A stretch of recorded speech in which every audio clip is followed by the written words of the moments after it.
Hello दोस्तों, आज की कहानी का नाम है पंछी बोला चार पहर। पुराने समय की बात है। एक राजा था। वह बड़ा समझदार और हर नई बात को जानने का इच्छुक रहता था। उसके महल के आंगन में एक बकौली का पेड़ था। रात को रोज नियम से एक पक्षी उस पेड़ पर आकर बैठता और रात में चारों पहरों के लिए एक एक चार तरह की बातें कहता। पहले पहर में कहता, किस मुख दूध पिलाऊं, किस मुख दूध पिलाऊं। दूसरा पहर लगते बोलता, ऐसा कहूं ना दिख, ऐसा कहूं ना दिख। तीसरा पहर आता तो कहने लगता, अब हम करबू का, अब हम करबू का। जब चौथा पहर शुरू होता तो वह कहता, सब बम्मन मर जाएं, सब बम्मन मर जाएं। राजा रोज रात को जागकर पक्षी के मुख के चारों पहरों की चार अलग अलग बातें सुनता और सोचता कि पक्षी कहता क्या है। उस पर उसकी समझ में कुछ नहीं आता।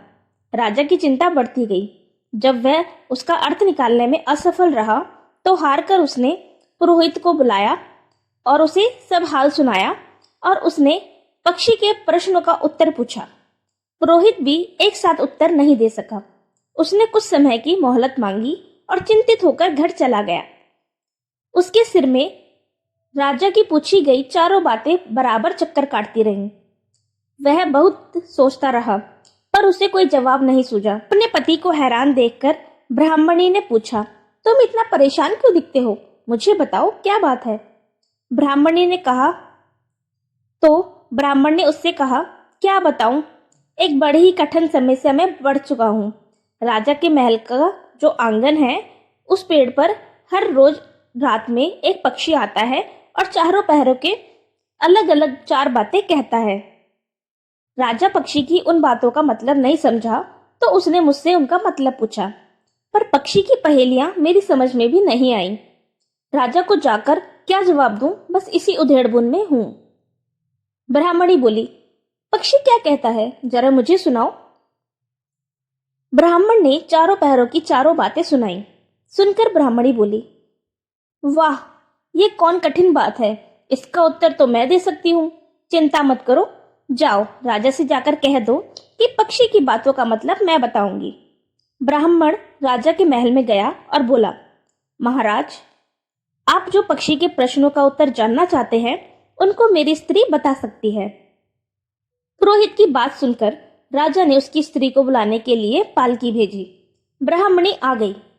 राजा रानी ने उसे आदर से बिठाया। रात हुई तो पहले पहर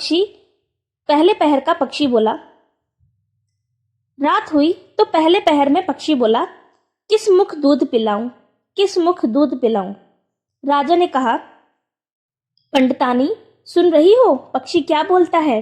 वह बोली, हाँ महाराज, सुन रही हूं। वह अधकट बात करता है। राजा ने पूछा, अधकट बात, वो कैसी? पंडितानी ने उत्तर दिया, राजन सुनो, पूरी बात इस प्रकार है। लंका में रावण भयो 20 भुजा 10 शीश, माताओं की जा कहे, किस मुख दूध पिलाऊं, किस मुख दूध पिलाऊं। लंका में रावण ने जन्म लिया है, उसकी 20 भुजाएं हैं और 10 शीश हैं। उसकी माता कहती है कि उसे उसके कौन से मुख से दूध पिलाऊं। राजा बोला, बहुत ठीक, बहुत ठीक, तुमने सही अर्थ लगा लिया।